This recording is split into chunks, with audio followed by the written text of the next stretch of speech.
Mga kapatid, balikan natin ang presyo ng mga produktong petrolyo sa nakalipas na dekada. Pagpasok ng 2016 sa panahon ni dating Pangulong Noynoy Aquino, naglalaro lang noon sa 37 pesos ang litro ng gasolina at nasa 18 pesos naman ang litro ng diesel. Mura noon dahil sobra-sobra ang pandaigdigan supply. Pagpasok ng 2020, nagkaroon ng pandemya.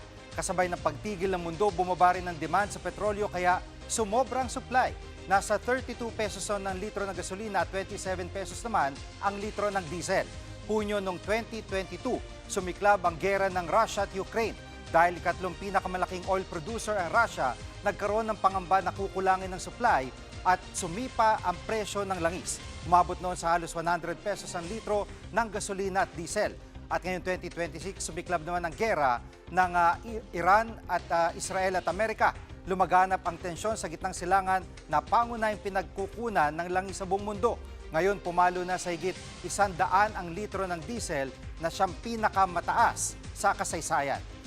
Mga kapatid, Jig Manikad po, pagdating sa mahalagang balita sa loob at labas ng bansa, dapat una sa lahat, mag-follow at mag-subscribe na sa social media pages ng News 5.